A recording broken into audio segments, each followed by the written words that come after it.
Cari amici sportivi, welcome yet to another edition of the Milanismo Worldwide Editions here, where this week, we go to the very far south of the beautiful continent of Africa, and hopefully that the world has forgiven them for Vuvuzelas from 2010. But welcome, Ferran, from Milan Club, South Africa. Welcome. Thank you very much. I know it's a little late there, but thank you for joining and rescheduling because, like I was telling you after that game yesterday, I would have been slurring my words because the beer, it was a flowing. But welcome. How are you?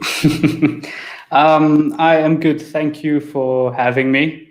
I'm really, really grateful that you're giving me a platform here. So, and have we forgiven you? Have we forgiven you as South Africa? Do you think you've been forgiven for the Vuvuzelas? It's part and parcel. So I don't believe in asking for forgiveness. I like it. But let me first start this off. How does a gentleman like yourself? Were you born in South Africa or born somewhere else? No, I'm born in South Africa. My great grandfather came from India when he was very young. So okay. So born and bred. So how does I know football is a popular sport, but how did you become a fan of Milan? So actually my dad is where I got it from. So a little bit of you're being brought up supporting Milan where you're not actually supporting Milan. So I always knew about Baresi, Maldini, George Weah, Oliver Bierhoff, those guys. But I only started really watching football in 2006. So fortunately for me, it coincided with Milan's 06-07 Champions League campaign. And from that moment on, watching Kaká, Seedorf, Pirlo, Maldini, that sort of solidified Milan and my love for football and for Milan in that season. So that's when it became a more active, actively supporting the club instead of just hearing about these guys. So that's essentially where I get it from. Yeah, it's a great year to start, becoming a Milan fan. But the question is, you've stuck with Milan even in the last 10 years, where we were not at top of the world, and that's what it is to be a Milanista, right? Through thick and thin. In Italian, we go nella gioia, nel dolore. But and if you had to pick that one favorite player, I know you mentioned a couple of great ones. Who was that one guy for you? Obviously, Maldini has come up often, but was there that one guy for you, or is it Maldini like the most of us? Actually, no, it's Kaká. So that's like been, I think he was one of my first favorite football players, alongside Ronaldinho and Zidane. But it was Kaká. Like when I played football under 12, under 11, I wanted a number 22 jersey, even though it was impossible because the squad numbers ran until something like 16. So the next best thing was number 8 because he wore that shirt for Brazil. So yeah, I just fell in love with Kaká and I cried my heart out when he left for Madrid, I think 2 years later. So yeah, that's the guy for me. Like we all did, but coming back to this, it was a business back then and it's still a business today. But talk to me. Okay, so I know this is a Milan Club South Africa, fairly new. How did this idea come up, and was there a need for this? I don't know if there's anything existing right now, but if you could take us through, like, how did this, idea come to be? So actually, funny thing, like years ago, I think to 2018, 2019, I only knew like 3 Milan supporters from South Africa on Twitter, right? And that's excluding my dad. So in South Africa, there were 4 of us that I knew of. So I chatted to one of the guys, Fredilo, I don't know if you know him, he's Milan Bangers on Twitter as well. Yeah. So we chatted about it, 2019, 2018. And then since then, like, you get busy and things sort of get pushed into the background. And then I think this year I started seeing more and more Milan fans, and maybe it coincided with the team's good run in form. Suddenly Milan were relevant again. Suddenly a lot of fans came out and, decided to celebrate Milan as a club. And that's where it started. I look around and I'm like, okay, where's our community? I look around, I see there's so many Man United fans, there's this fan club, that fan club, and I'm just like, okay, so for Milan fans, where is it? And I thought, okay, so the three of us are it. So I put out a tweet one day. I'm like, okay, guys, let's start this thing, and that's where it began. So it's been great. We started off with 4 people. We're sitting on like 15 or something, 16 in the group.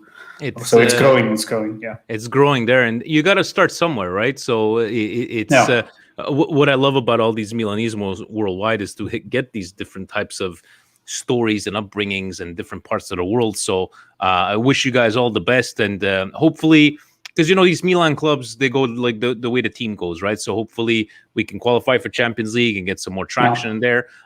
What are your ideas about this club? Are you thinking about like I know a lot of these clubs. I don't know if you've heard about the AIMC. Some of us do not participate in the Associazione Italiana Milan clubs around the world. But what is your main goal? Like, is it just to get guys together? Not like some of these clubs that we've spoken to are online communities. Take away COVID. Maybe thinking of getting together at like a local bar. I don't mean to say like South Africa is a big country, but what are your main ideas to accomplish? So primarily, I think starting off, because we were so few, it's just to build an online community. But already the discussions around, okay, once the COVID situation is a bit better, when are we going to start meeting up? There's a few guys spread out like around the country. So most of us are in Johannesburg, Gauteng, which is our state, our province. There's a few who are like down by the coast. So as we grow, we do want to have physical meetups, and it's fantastic if Milan can get into the Champions League. You have the very first Champions League group stage game after 7 years. Mm-hmm. So to be able to celebrate that with people, that you can actually share a drink with, that is a big thing, I think, for a lot of Milan fans in South Africa who are just almost so far removed from European football in general, outside of Premier League football, because it's not the same like a Premier League team. Well, yeah. I mean, your neighbor supports United, your other neighbor supports Liverpool. You have friends who can go to a bar and sit. But with Milan in particular, that sense of community, I think, is needed. And it's great that it's coincided with one of Milan's best campaigns in the last decade. So, yeah, objective-wise, primarily it's just a community online for now. But we are looking to do meetups. We want to start our own football team, five-a-side team, something like that.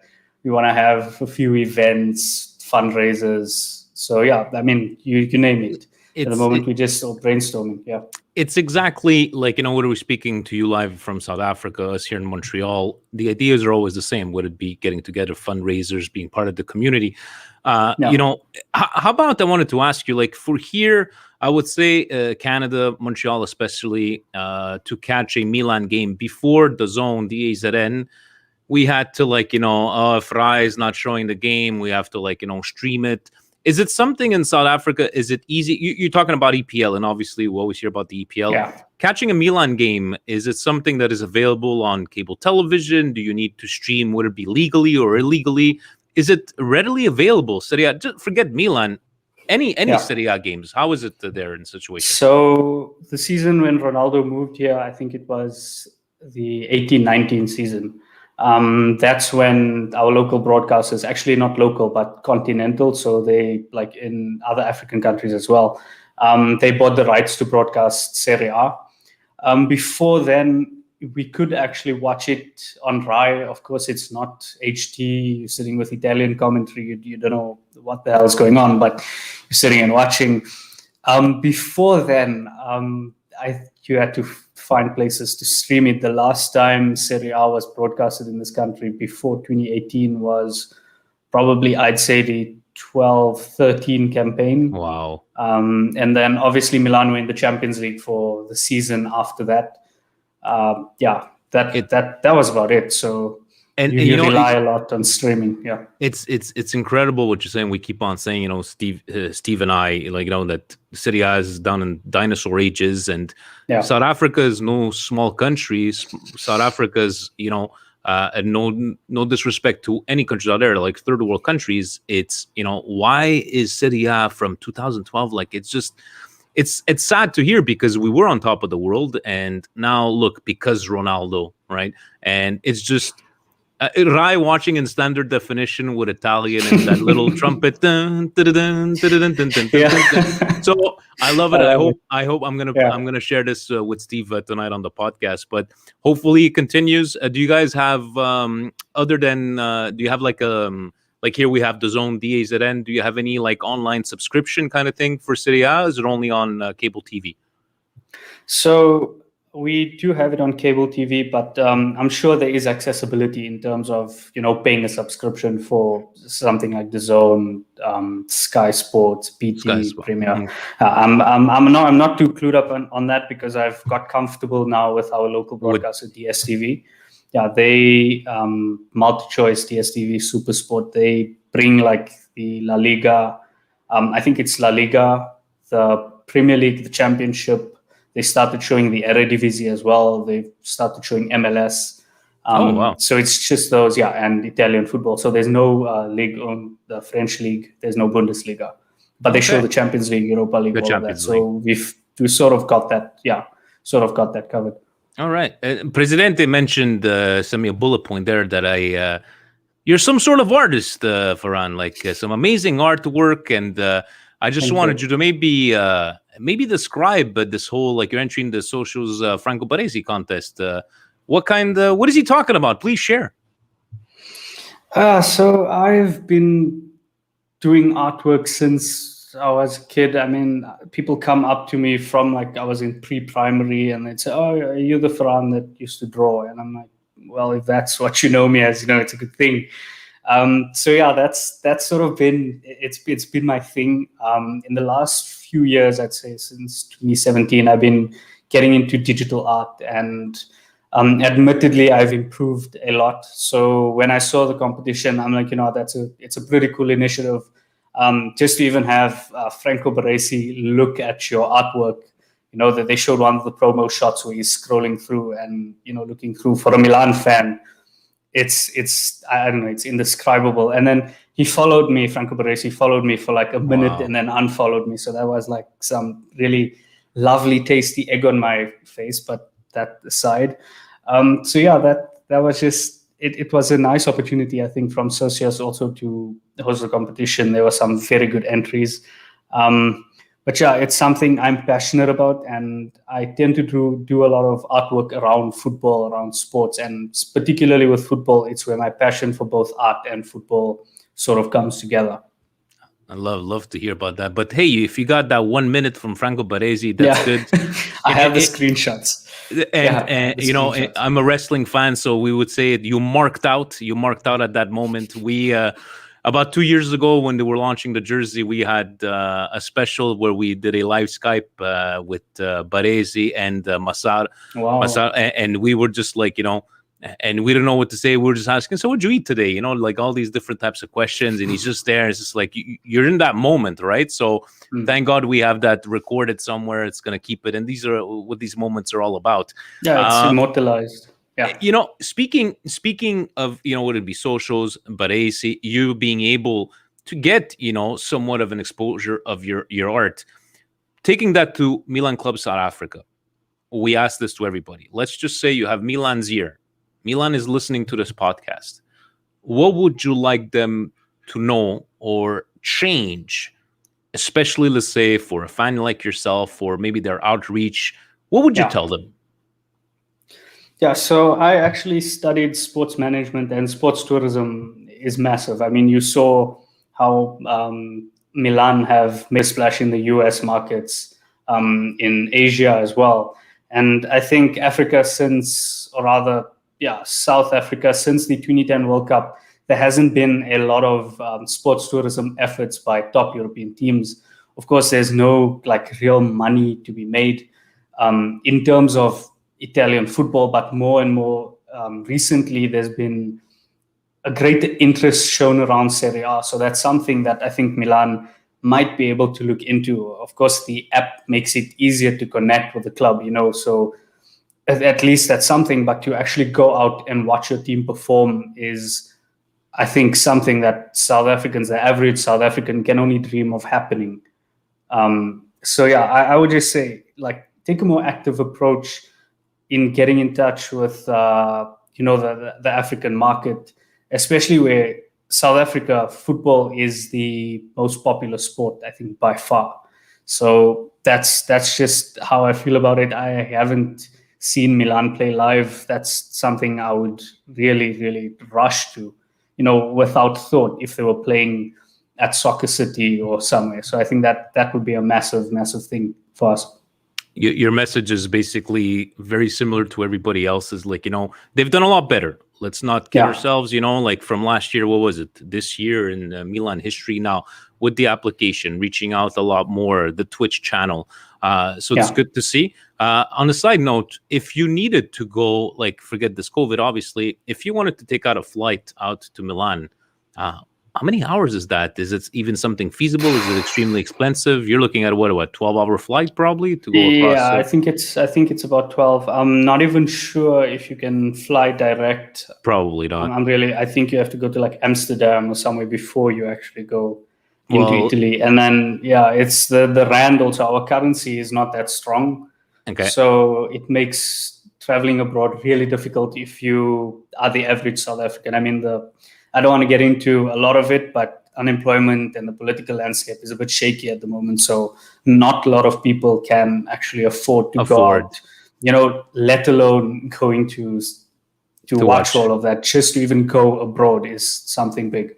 Hey, Canadian dollar is bad here. It's not the fact of getting there. It's, once you start getting the exchange of the euros. But here's to hoping, we all said all Milan clubs around the world, when the San Siro, they got to bring it down. So we like to joke around that we'll send over Presidente's private jet and pick up everybody. But I wish. I'm the RSVP. RSVP, there you go. So I would like you to finish off this. Anybody that's listening live from South Africa, anywhere there, right? What would you like to tell them? How did they get in touch with you? And your goals and aspirations?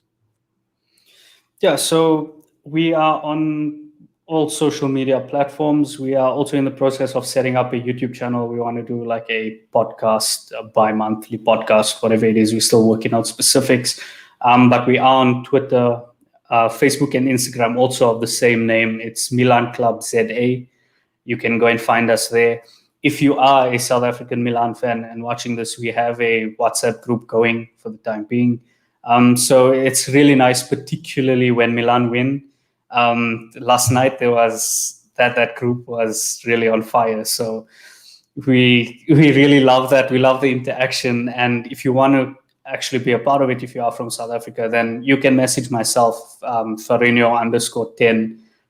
You can message Milan Club ZA. You can message us on Instagram, Twitter, Facebook. We're also in the process of setting up our website. So there hasn't been any movement of that. Of course, we get busy, but that's also in the works. And that's essentially, we just started out. So, I mean, we're trying to not force things, everyone has their own lives, exactly. But So is your WhatsApp group, how's the WhatsApp group during the game? Because yesterday my partner Steve got fed up and he's like, guys, today, no talking during the game. Because nobody spoke. Because usually you would pull up your phone, it would be like 78 messages and it's like the 10th minute. Are you guys the same there in South Africa? You guys like to chat during the game, or is it a negative negative chat when we're going bad? I'm going to assume that it's the exact same one as us. I mean, that's, I think, a universal football club group chat is when it's going good, it's going great, and then when it doesn't, he's slandering everyone in the group and slandering all the players, stuff like that. So I also try my best to not look at the group too much when I'm trying to watch the game, as frustrating as that is. But there's always conversation. Every day there's something to talk about. During the games as well, there's something to talk about. The celebrations are wild. I will not disclose what has been spoken about on that group, but it gets a bit tense. And let's close it off. Do the South Africans, Milan fans, yourself, and the rest of you, are we finishing top four? Yeah, well, if the Juve result is anything to go by, this team, I think they seem to have their mental space right. After this, I think more so than just the win, they absolutely, they buried Juve, and that sort of mentality shift, I think, might even lead them to getting the full 9 points from now until the end of the season. So I think most of us have faith that Milan will get top four. I love it, like a true politician. No yes, no, no, but giving the exact, like, yes, if we continue like this, 9 points, we got to go with these 9 points starting this Wednesday. Then we go on to the Sunday and Atalanta. Stevie hates Gasparini with his little dancing. Hopefully, hopefully we'll be dancing. We'll be dancing and we'll take over second spot. Farhan, thank you so very much for joining me. Good luck, and that Milan makes Champions League, so you can double and triple those amount of members. Hopefully, we get that we share that beer in the near future at the San Siro, and that would be amazing. That would be my top 5 things, probably top 3 things to do. So yeah, that would be amazing. Yeah. We'll talk soon, buddy. Cheers. Thank you for having me. Bye-bye. Guys, that was Milan Club South Africa. This is what it's all about. Like, starting, like you're saying, 4 going to 16, and the way the team is going. So a good luck to them, and just love hearing about whether you're from North America, South Africa, Asia, Europe. We all share the same passion, and our blood bleeds red and black. Ovunque sempre. Forza Milan.